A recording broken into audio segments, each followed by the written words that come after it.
On episode 333 of Nintendo SwitchCraft, it's a little tiny episode because I've got to go in just a couple of minutes. So let's get this done. Nintendo Firmware 8.0 and the Nintendo download, those stories and more on this episode of Nintendo SwitchCraft. Stick around. Here we go. Good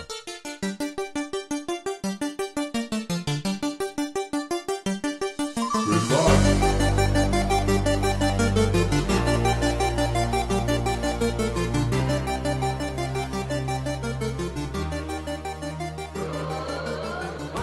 SwitchCraft is brought to you live 3 times a week on Tuesdays and Thursdays at 3 p.m. U.S. Eastern and on Saturday at whatever time I can get to it. Tune in live over at twitch.tv/runjumpstomp. This episode of SwitchCraft is brought to you by Ralph M. Get SwitchCraft and all my other shows for as little as $1 with absolutely no ads. And to do that, go over to patreon.com/runjumpstomp.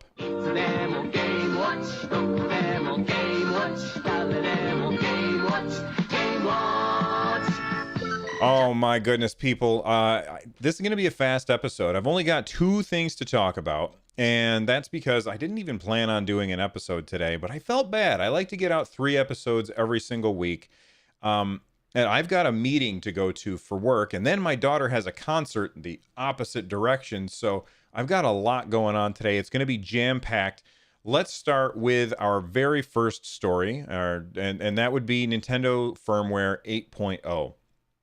For those of you who don't know, I kind of dropped the ball on this. I had it added to my show notes. Well, actually, not to my show notes. I had it like pinned in the little thing that I do to decide I'm going to put this in the show notes. I'm not going to put that in the show notes. And then I just forgot to actually put it in the show notes. So last episode, I forgot to talk about this, which normally it'd just be a firmware update. Ooh, more stability. Who cares? But this episode is actually... Or this update is actually pretty important. Nintendo didn't tell us about this firmware update. Sorry, let me rephrase. I'm trying to do things too fast. Take a breath, Bill. Let's do this the right way. Nintendo, a couple of weeks ago, rolled out firmware 8.0.0, which brought with it some cool features that, like the ability to transfer save data between it and between switches, which is cool. As well as my favorite thing was the ability to sort our list of Nintendo game or a list of games on our Switch so that we can see, find that game that we're looking for. When you've got 200 plus games on your Switch, it's really hard to find the certain game that you're looking for unless they're by alphabet, you know? That was like the highlight of it. But there was another feature that they snuck in without telling anybody, and it's a really important feature, and that is boost mode. Now, since this has been discovered, people have been talking about, oh man, what does this mean for the Switch? Is the Switch suddenly going to be super powerful? No, but it does mean something that is very, very good for gameplay. Okay? Boost mode is not going to allow the Nintendo Switch to suddenly compete with the PS4 and Xbox One as far as graphical fidelity. That's just not going to happen. PS4, I'm pointing it to it right now if you're watching this on YouTube.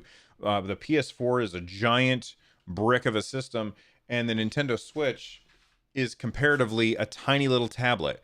It shouldn't come as a surprise to anybody that the PS4 and the Xbox One are going to have better visuals than the Nintendo Switch. We're trading visuals for portability, and I personally am okay with that. However, a lot of people are hearing that there's a boost mode with firmware update 8.0.0, and they're thinking, well, now we're going to get some better graphics. No, you're not. You're not going to get better graphics, but what you will get is better load times. So right now, the Nintendo Switch can now overclock its CPU to 1.75 gigahertz. Okay, this is up from, I think it may be less than a gigahertz. I can't remember what it is when it's not overclocked, but the Switch can, on the fly, overclock its CPU in order to make its CPU faster, 1.75 gigahertz. What does this mean? Or well, why would they do this if not to improve graphical fidelity? Well, they could do it in order to speed up the load times. So anybody who has ever played a video game past 1989, when the actually, gosh, I can't think of when, but in recent years has experienced load times. I mean, look at that. That was the excuse that Nintendo used when they said, no, our N64 is going to have cartridges instead of discs, which turned out to be a huge mistake on Nintendo's part. They did that not because of the load times, although having less load times is definitely a benefit of a cartridge-based system over a disc-based system.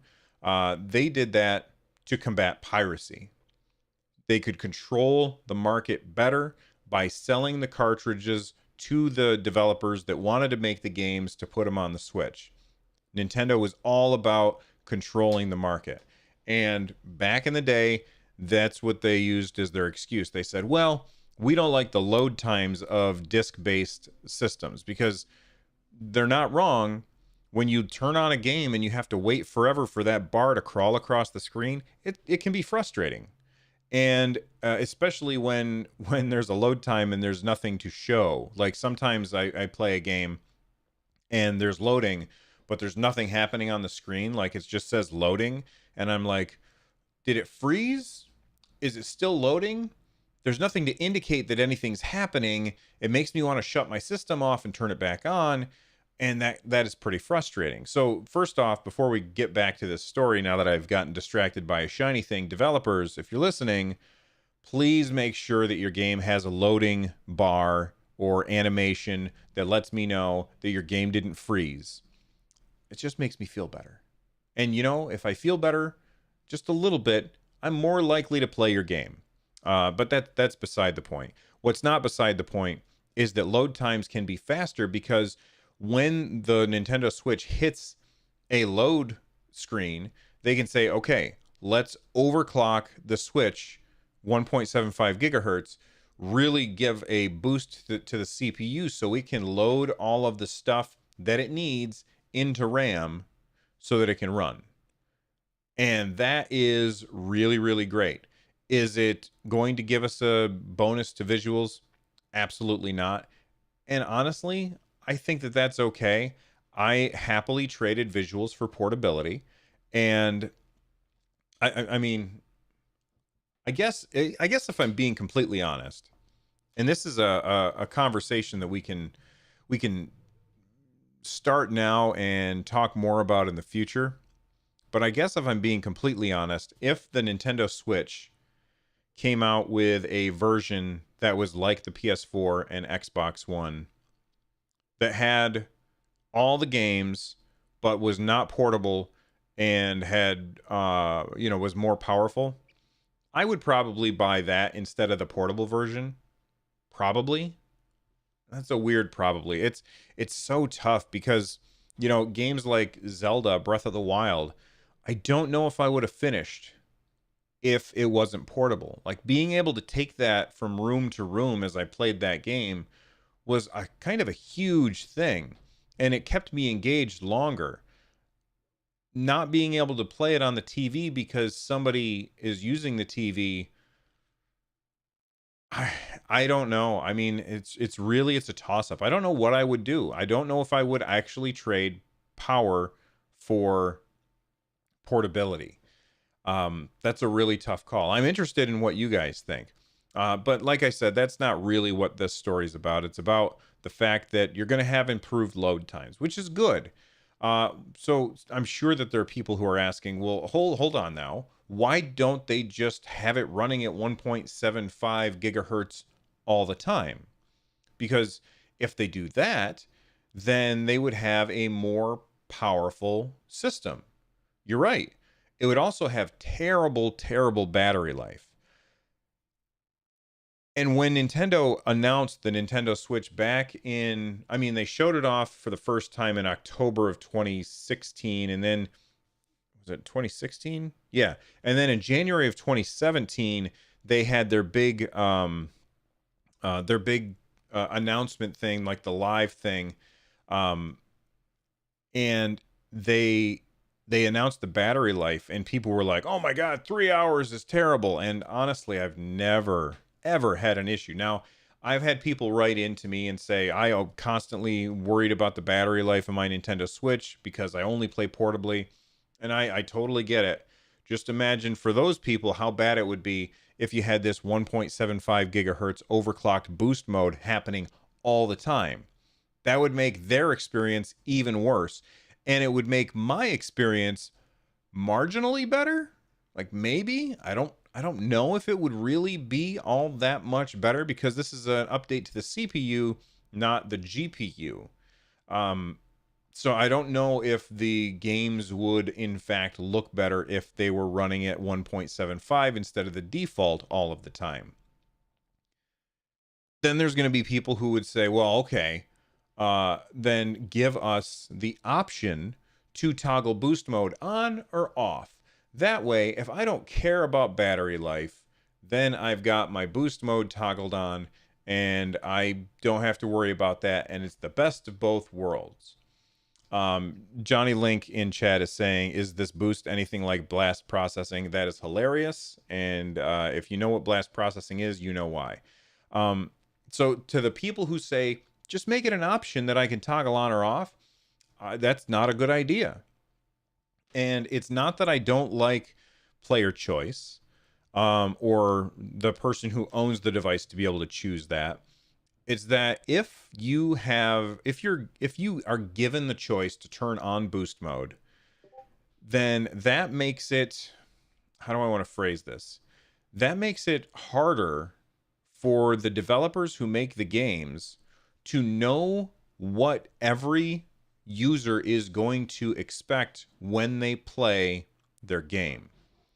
So they don't know if I have boost mode turned on or off. And that means when they design their game, that is going to cause problems with how the game is going to run if I have boost mode turned on or off. So it's probably better that they don't give us the option, because then the developers, they know exactly what to expect when they're making their game for the Nintendo Switch. So I feel like I've played devil's advocate and gone back and forth both ways. If you have an argument one way or the other, it's super easy to let me know. Use Twitter at RunJumpStomp, use the hashtag Nintendo SwitchCraft, or download the Anchor app on your phone, and you can call into the show using the Anchor app, and I will play it on the show. I would love to hear your thoughts on boost mode for the Nintendo Switch. The Atari 2600. Now get up to $30 in rebate offers plus a free Pac-Man. This week, the last story, again, or not this week, but today's episode, the last story, because I'm trying to get out of here quick, is the Nintendo download. So there's a couple things that I want to point out. Shakedown Hawaii is coming out on May 7th.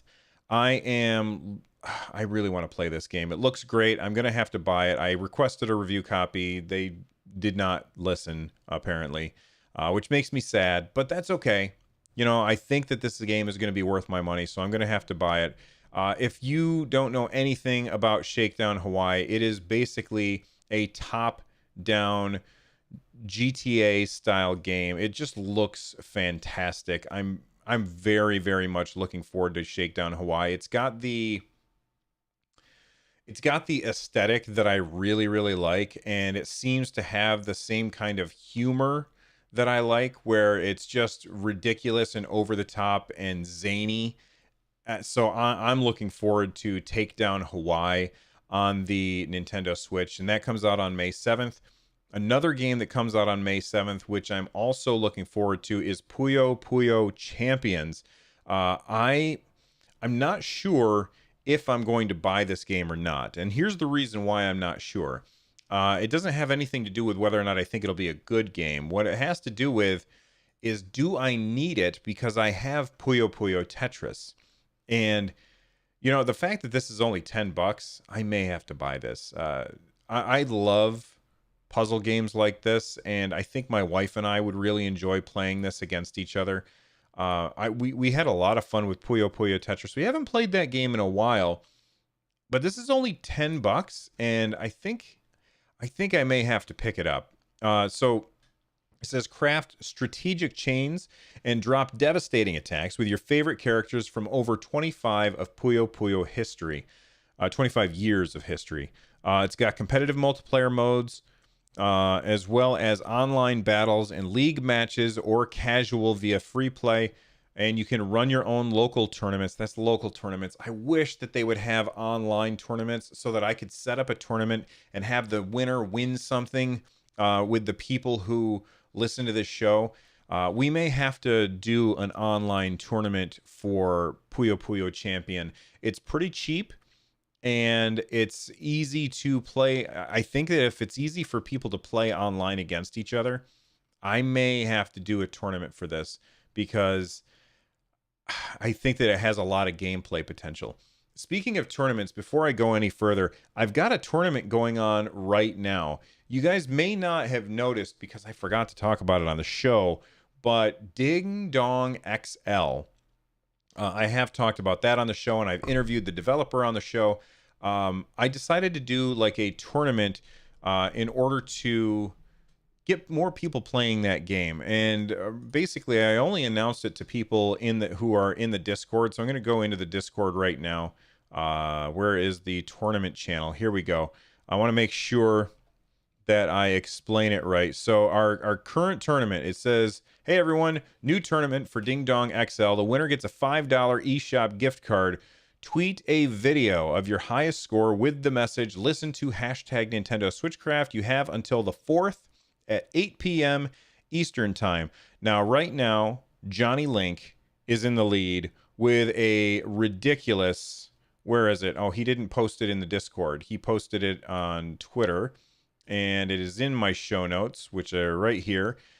He has a new high score of 184. All right, so this is Johnny. If you're watching the YouTube video, this is Johnny Link's video right now. Basically, these things go back and forth, and you have to constantly try and get this ball to bounce between these two pegs, avoiding the things between you, or between the two pegs.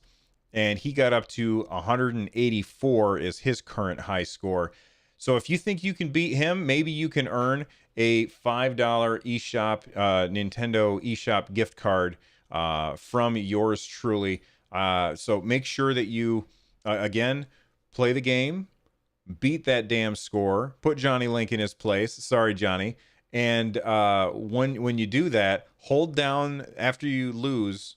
Because you inevitably lose when you play this game. Hold down the share button. If you're watching the YouTube video, I'm holding it up right now. Here's the share button right here. That's not the share, but yes, there's the share button. Hold this down. It's going to record a video, which then you can tweet right through the Nintendo Switch, and you just use the phrase "listen to hashtag Nintendo SwitchCraft." That way, you can enter into the contest as well. So there you go.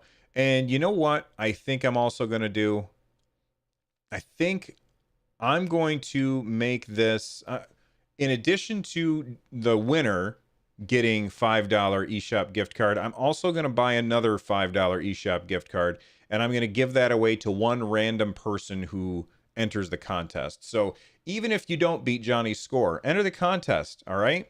Make sure that you do, and let me know what your score is. All right, let's get out of here. Frogger, Sega's arcade game, now a home video game from Parker Brothers, the ones to beat.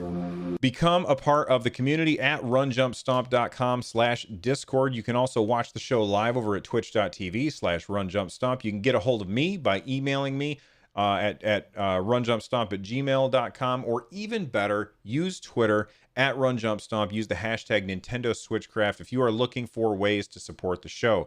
Super easy. Go to runjumpstomp.com/thank you. And if you want to check out my other shows, which if you like this one, you'll probably like the other shows, head on over to runjumpstomp.com/shows. The music you're hearing right now is Corneria Star Fox Remix by Noteblock. Check out their stuff in the show notes. I see you guys all next time. Until then, bye-bye.